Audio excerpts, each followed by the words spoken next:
لا إله إلا الله محمد رسول الله عليه صلاة الله.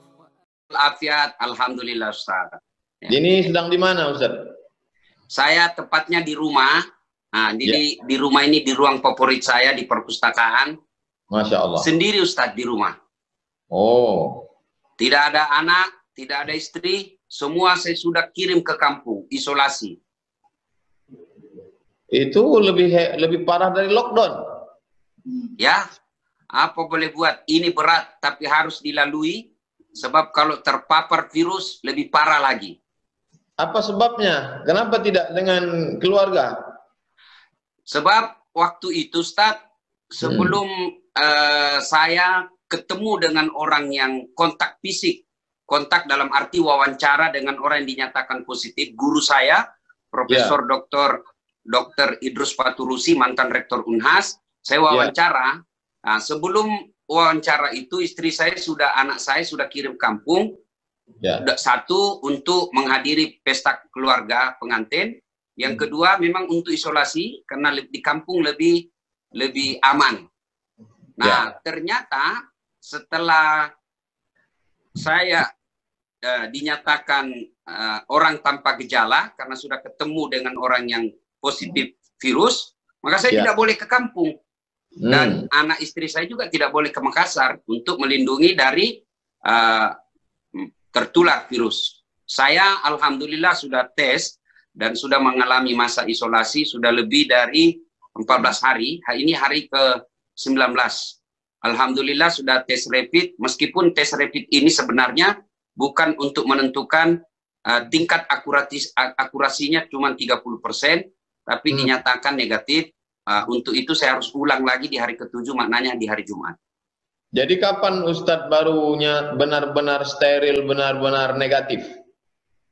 Nah, sebenarnya sekarang dari tes itu, rapid itu sudah, tapi untuk betul-betul meyakinkan, maka saya harus tetap di rumah sendiri, tidak boleh kemana-mana, lalu di hari Jumat akan datang tes lagi.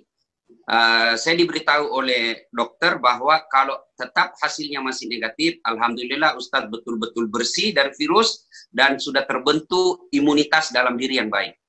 Oh, insya Allah, amin. Apa aja kegiatan Ustadz untuk mengisi hari kosong ini? Alhamdulillah, saya merasa selama ini menemukan jati diri saya puluhan tahun yang lalu zaman kos-kos. Masya Allah. Alhamdulillah. Karena kita kan harus menjaga daya tahan tubuh.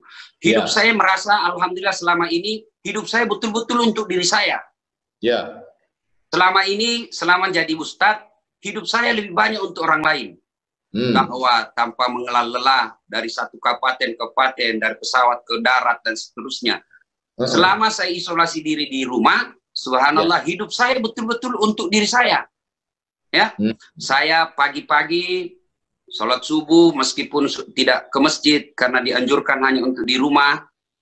Kemudian sudah bangun saya membuat jus sendiri.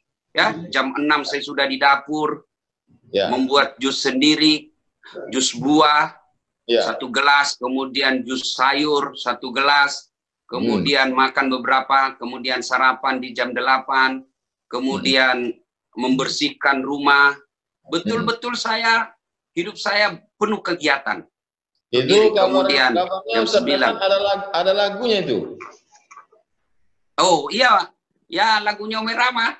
Kayak mana lagunya? Inilah saya ingat lagi lagunya Omai Rama dulu. Apa susahnya jadi bujangan kemana-mana, ada orang yang melarang. Itu lagu Kus Plus Ustadz Hasan. Hah? Kus Plus. Oh, ini pengaruh saya sudah lama isolasi diri sendiri. Saya jadi beleng-beleng. Jadi tapi alhamdulillah saya merasa Ustadz, selama ini saya baca bukunya Ustadz yang Ustadz hadiahkan ke saya. Kemudian ceramah-ceramah Ustadz, saya nonton ceramah-ceramah para guru, saya ceramah, saya nonton. Alhamdulillah sudah ada buku saya sudah tulis, ketik, sudah jadi. Tinggal mudah-mudahan ada percetakan yang mau terbitkan, kumpulan ceramah-ceramah singkat untuk Ramadan. Sudah ada. kemudian disertasi saya insya Allah mudah-mudahan setelah virus ini berlalu bisa jadi buku. Disertasi saya, disertasi baik yang di UIN maupun di UKM, sudah saya kotak-kotak balik, alhamdulillah lagi proses, jadi sudah tuntas. Kemudian ada juga beberapa melayani pertanyaan jamaah melalui medsos, kita layani semua. Alhamdulillah hidup saya lebih tertib, Ustaz. Andai bukan siaran langsung seperti ini, saya sudah tidur. Biasanya sebelum jam 10 saya sudah tidur, jam 3 bangun lagi. Saya konsultasi dengan pakar ilmu kesehatan masyarakat, guru saya juga, Profesor Dr. Feni Haju. Saya dijelaskan bahwa jam tidurnya Rasulullah itu jam tidur lebih awal, bangun sepertiga dari malam, disitulah terbentuknya imunitas tubuh yang sangat baik. Alhamdulillah. Jadi sangat bagus tidur setelah Isya sampai tengah malam. Ya, bangun lagi untuk sholat lail. Disitulah terbentuknya ada hormon, menurut beliau saya lupa namanya itu hormon, yang sangat baik untuk membentuk daya tahan tubuh. Sementara untuk menghadapi corona ini kita daya tahan tubuh mesti kuat, imunitas mesti hebat, mantap. Nah, disinilah pentingnya hadir agama. Saya membaca beberapa literatur untuk membentuk daya tahan tubuh, imunitas yang baik. Bukan, ada juga temanku di kampung dia bilang, supaya baik ini ketimun. Saya bilang, apalagi ketimun? Bukan ketimun, imun. Saya bilang, beda tipis kau. Ketimun. Ketimun. Nah, disinilah pentingnya agama. Subhanallah ya.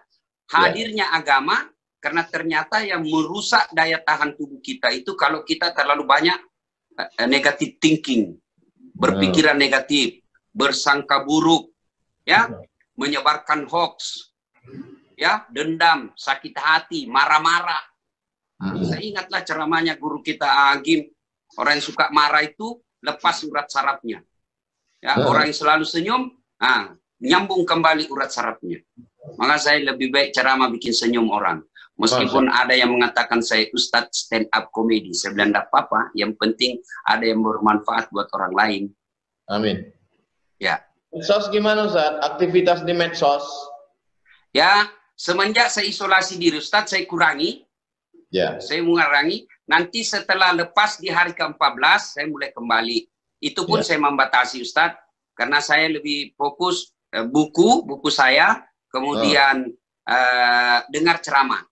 Ibaratnya selama saya isolasi diri, saya menempa diri, ngecas, download. Untuk persiapan selesai virus ini, baru lahir kembali untuk materi-materi dakwah yang lebih baik. Itu dari guru Ustadz Abdul Somad. Mohon izin melalui ini, saya izin memang toh, supaya nanti jangan sampai Ustadz dengar ceramah saya, itu copy paste. Tapi saya sudah izin malam ini. Apa sebenarnya ketika kita dinyatakan orang dalam pemantauan atau kita habis ketemu dengan orang yang kena virus corona, itu sebenarnya gimana perasaan psikologis kita? Saya rasakan Ustadz memang cemas, sempat goyang saya Ustadz.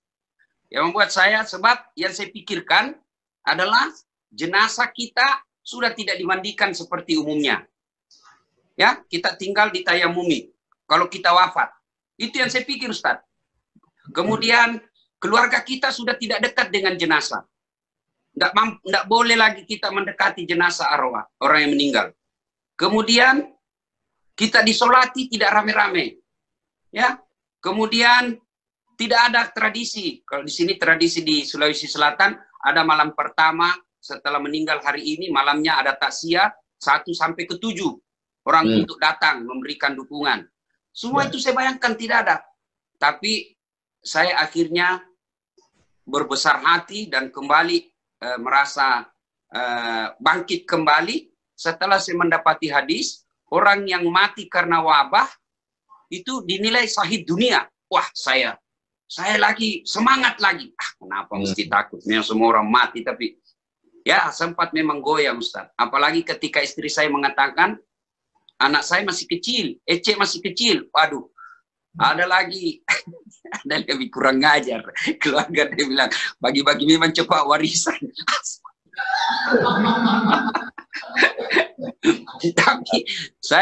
Tapi yang membuat saya semangat, Ustaz, gini, saya pikir kalau saya terpapar, pasti di hari 1 sampai ke 7 sudah ada gejala. Minimal saya demam, atau batuk, atau tenggorokan saya. Tapi semua gejala-gejala yang disampaikan itu tidak ada. Jadi saya confidence, ya, alhamdulillah. Tapi tetap berdoa, ya, tetap berusaha membangkitkan daya tahan tubuh. Yang saya lakukan itu ya makan sesuai yang dulu diajarkan masuk kita SD, 4 sehat 5 sempurna. Nah, bahkan ini saya ketawa-ketawa sendiri di rumah. Waktu kita dulu kecil di kampung kan dibilang tahun 2020 nanti kita akan melihat mobil terbang. Ya, kita akan melihat lagi bukan lagi kendaraan di aspal, tapi kendaraan di atas udara lagi, mobil terbang. Tapi ternyata di 2020 ini baru kita diajari bagaimana cara mencuci tangan yang benar. Apa prediksi Ustadz ke depan Mei, April, Mei, Juni ini bagaimana agaknya ke depan? Saya kira kalau masyarakat kita tetap acuh dan tidak mengindahkan untuk tetap tinggal di rumah, maka ini saya prediksi lama, Ustaz. Menurut saya pun, asumsi saya bukan orang medis, tapi saya asumsi saya melihat pengalaman virus-virus yang lalu, Corona ini tidak mungkin hilang di permukaan bumi. Tidak mungkin. Ya, yang ada adalah Allah memberikan pertolongannya kepada kita, sehingga tubuh kita meresponnya dengan kekebalan tubuh. Seperti virus lepra sampai sekarang masih ada. Kolera masih ada. Influenza sampai sekarang masih ada. Tapi alhamdulillah dengan perkembangan ilmu pengetahuan dan adaptasi tubuh dengan alam, sehingga tubuh kita ini imun terhadap virus-virus itu. Influenza dulu mematikan. Sampai di Spanyol bisa mematikan jutaan orang. Tapi sampai sekarang influenza masih ada. Maka corona ini sepertinya tidak akan hilang di muka bumi. Yang ada adalah Allah menolong kita dengan memberikan daya tahan tubuh yang imun sehingga corona ini tetap ada, tapi dia sudah tidak mematikan kita. Terus nanti bagaimana nih Ramadan kita, Idul Fitri kita, Ustaz? Ya, saya melihat tadi surat edaran dari Kementerian Agama bahwa untuk tahun ini tidak ada Idul Fitri. Maka kalau betul ini, saya belum baca secara detail, saya hanya baca beberapa kiriman kawan. Kalau betul ini, maka kita lihat dulu, tentu kita kembali kepada Majelis Ulama. Kalau Majelis Ulama memfatwakan, karena Majelis Ulama seperti Tuan Guru ketahui, kita semua ketahui bahwa di Majelis Ulama itu kumpulan orang-orang yang memang kompeten di bidangnya, ormas-ormas dan lain sebagainya. Kalau mereka Majelis Ulama memutuskan untuk ditiadakan, ya kita ikut. Ya. Apalagi kalau memang fakta dan datanya menunjukkan bahwa memang belum bisa diatasi, maka kita mengikutinya. Apa saja yang membuat imun kita ini kuat, pertahanan tubuh kita ini kuat sehingga bisa kebal dari corona ini?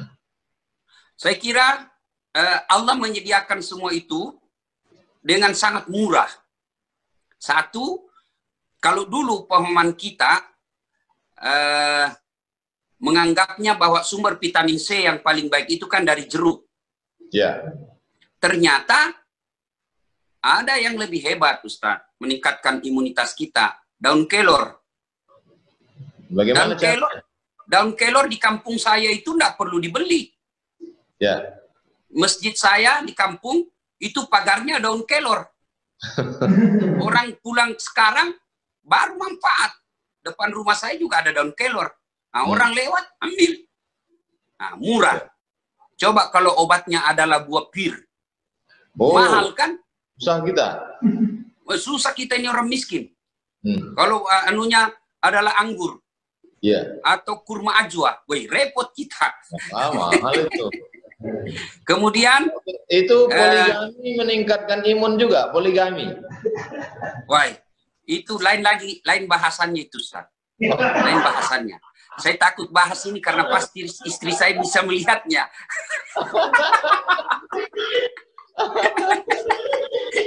Mati Belanda. Jadi ada lagi Ustaz, murah. Iya. Itu jagung dan ubi. Itu ternyata jagung dan ubi karbohidratnya sangat baik untuk meningkatkan daya tahan tubuh dibanding nasi. Oh. Ubi, jagung murah meriah. Kalau jagung saya biasa bilang di kampung makanan mesin ketik. Tahu Ustaz mesin ketik kan? Kan kalau orang makan jagung kan begini Ustaz.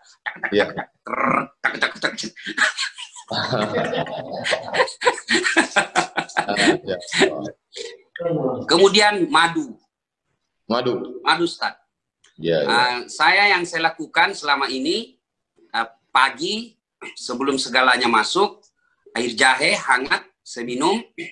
Kemudian sebelum nasi, jus sayur, kemudian minum vitamin, kemudian apa lagi? Madu, campur madu. Itu kemudian setiap 30 menit minum air hangat. Target 2 liter. Cuma ya repotnya kencing